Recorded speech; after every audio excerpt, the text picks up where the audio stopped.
munaasabad si heer sare ah loo soo agaasimay oo ujeedkeedu ahaa wacyigelinta autism-ka oo ay soo qabanqaabiyeen daryeel autism ayaa markii ugu horreysay lagu qabtay hotelka Millennium ee ku yaala bartamaha magaalada London. Ururka daryeel autism waa urur wacyigelin u sameeya waalidiinta Soomaalida ee haysta carruurta qabta autism-ka waxaana ay xaruntooda ugu weyn ku taallaa magaalada Leicester iyagoo ka howlgala guud ahaan dalkani Britain hase ahaatee waxa ay caawinaad u sameeyaan xarumo kale oo ka baxsan dalkani Britain ee ku yaala Geeska Afrika. Waxaana ka soo qayb galay xildhibaano ganacsato bulshada qaybaheeda kala duwan wiilkii Soomaaliga ah ee baahida gaarka ah qabay ee ugu horeeyay xafiiska ra'iisul wasaaraha dalkani Britain galay xilligii David Cameron qaybaha kala duwan ee jaaliyada Soomaalida ee ku dhaqan magaalada London iyo waaxigeeda. Waxaana munaasabadan sida weyn loo soo agaasimay qabsoomideeda lahaa shirkadda ganacsiga ee Dahabshiil Group oo u taagan markasta dhiirigelinta iyo horumarinta ummadda iyo shirkado kale oo ganacsi. Waxaana halkaasi si kedis ah loogu soo bandhigay buug ay qortay Saamiye Cali oo ah aasaasaha daryeel autism isla markaana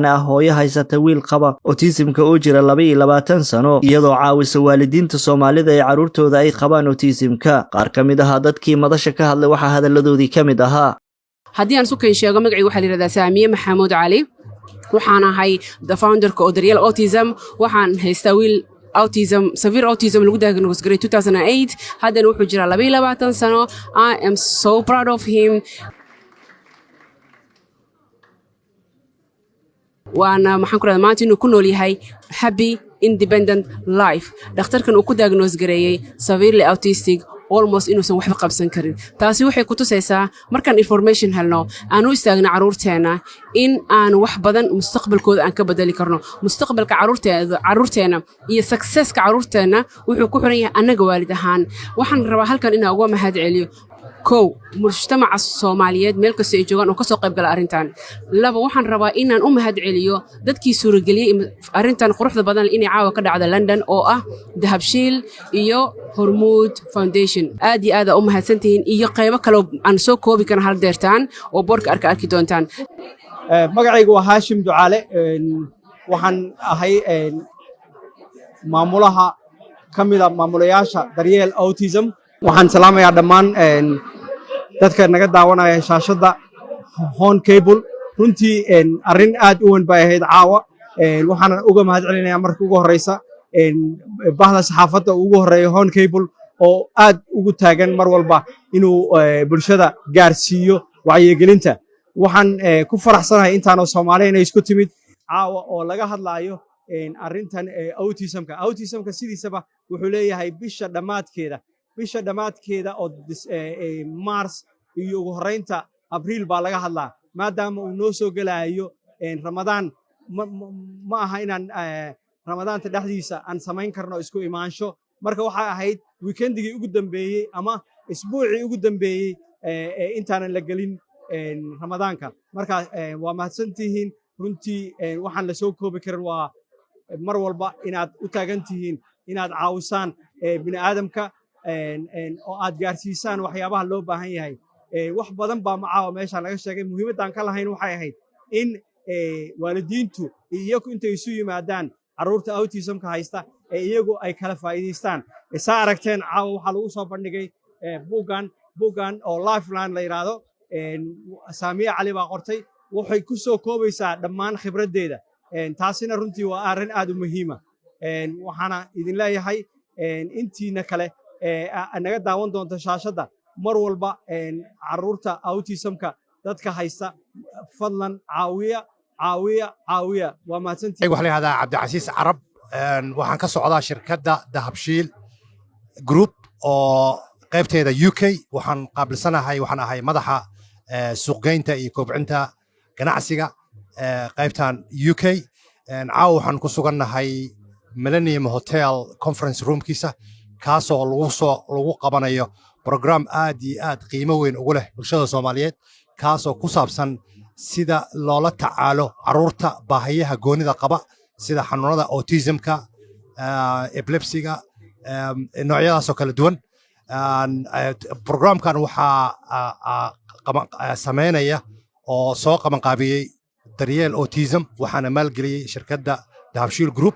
waxaan ku faraxsanahay inaan maanta ka soo qayb galo barnaamijkan aadka u qurux badan ee loo sameeyey daryeel autism ay ka soo qayb qaateen bulsho badan oo UK ku dhaqan khaasatan iskugu yimid xaafadan aan degannahay Kensington and Chelsea sharaf ii ah anigoo ah councilor Kasim Mohamed Ali oo ah deputy leader ama hogaamiye ku-xigeenka xaafadda Kensington and Chelsea ee Labourka ahna gudoomiyaha guryeynta iyo community-ga mar walba waxaa lagu casuumaa inaan ka qayb galo community-yaal badan meel isku tagaan xaafadahan kala duwan waa ogtiin dad kala diimaba kala duwan diinta muslimka diinta yahuudda diinta maxaa la yiraahdaa xataa siiga diimo badan maantana waxaan ku faraxsanahay waa markii labaad oo ku soo laabto holkan aan kala soo qayb gala dad not only ugu diina Soomaali diinteeda kaliya haysto ee walaalaha ee Soomaali muslimiina inaan kala qayb galo oo aan maaragtay aan farxad ii tahay dadka dhibaataysan ee u baahan in la caawiyo inay ka soo qayb galaan marka qaasatan waxaan rabaa inaan u mahadceliyo walaalaha ka soo qayb gala ee meediyaha qaasatan maxaa la yiraahdaa home cable oo aan maaragtay leeyahay wax fiican aad qabateen saaxiibkay Cabdifatax iyo dhammaan khiyaarta la shaqeyso dhan home cable oo in badan ayagana ku tabarucay barnaamijyadan oo kale inay ka soo qayb qaataan. And I definitely think Samia and the work that she is doing is amazing, and I wish I knew Samia, and I wish I knew yourself when I first got the diagnosis. I wish I knew. So yeah, thank you so much. But communication is just as key. Because if you can't communicate as parents, you know, to your child about you understand where things might be going wrong for them, because sometimes the child won't know, then it's going to be far harder to overcome those potential meltdowns in future. And yet again, the way I used to do it, I can't say this will work for every child, because that's not how autism works. About how children with autistics, how they really have an innovation. I think Hashim made a great example how his son remembered the navigation and remembered that Gloucester Road was here. Last time we looked into leadership, and we realized that when you think about leadership, the first thing that comes into mind after leadership is awareness. A couple of times. She gave me an advice and how to do and how to help my child and all of these. And to be honest, getting the information from the doctors who are professional all these years was like nothing. But when I got it from Samia, I felt like I was related to her. She is a mother who's been there. I'll give you an example. I'm wearing contact lenses right now, so that means I can't see properly. But society came together and they made the decision to create glasses and contact lenses. And so I'm wearing the contact lenses right now, right? And that's helping me to function well and to see things properly. But if contact lenses didn't exist or glasses didn't exist, I'd be disabled. Yeah? So it's society's fault for not accommodating to the needs of those that have special needs. You don't need to like cast judgment so quickly because more time you really don't know what's going on. And I feel like that kind of applies to my studies as well because like you study because you put a lot of time into it. Like the more you work at something, the more time you put into something, you get a better picture. Thank you, Effie. Thank you, Effie.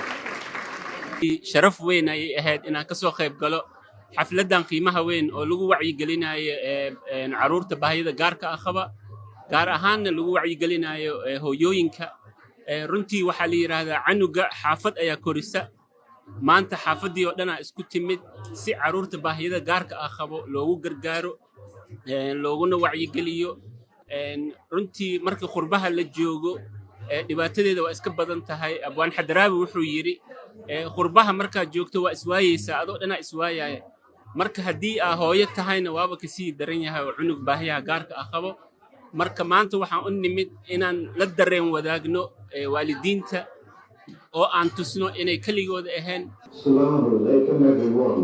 I hope you guys are having an amazing night so far. I am absolutely happy to be here with you guys.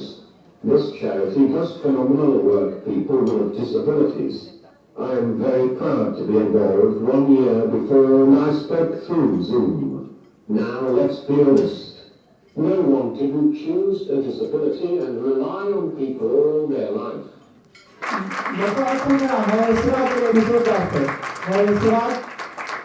garabkaagan wiilkaygana maantay soo maaragtay kasoo qayb galeen hadalkiisa iyo maaragtay inuu ummadiisa maaragtay wax la qaybsado walaalka haashin aada ugu mahadcelinayaa iyo walaashay maaragtay nasoo marti qaadeen waa markii igu horeysaan communitykan imaado haashin North London uu noogu yimid buu gurigeena toos u soo raadiyay Cabdiraxmaan ilaa Soomaaliyana way isku arkeen intii aabba noolaa meeshaas ay ku kulmeen isku barteen marka aad iyo aad ugu mahadcelinayaa waxa ilaahay mahadiisa in maaragtay Cabdiraxmaan maanta uu dadkiisa ka mid yahay oo nin waxbarasho dhameystay jaamacad dhameystay yahay oo nin shaqaystay yahay maanta naftiisa uu shaqaysto family-ga dhan uu support gareeyo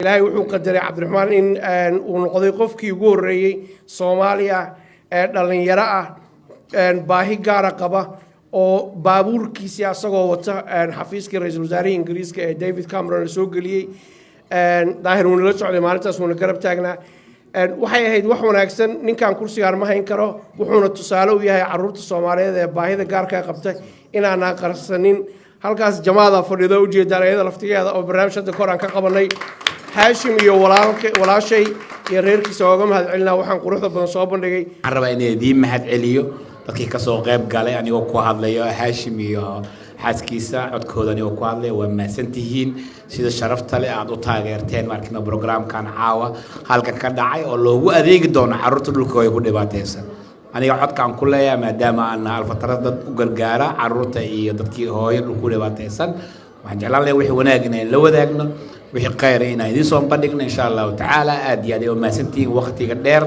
aad soo gasheen ilaahay ajir xasanaad ha idinka siiyo kuni ko jir qof walbo caawa halkan waxa leeyahay bil khayr ayaa soo socoto ilaahay ma arkino ha nooga dhigo dhulkii hooyo nabad iyo bashbash iyo barwaaqo Cabdi Fitaax Ali Shirwa warbaahinta caalamiga Home Cable magaalada London.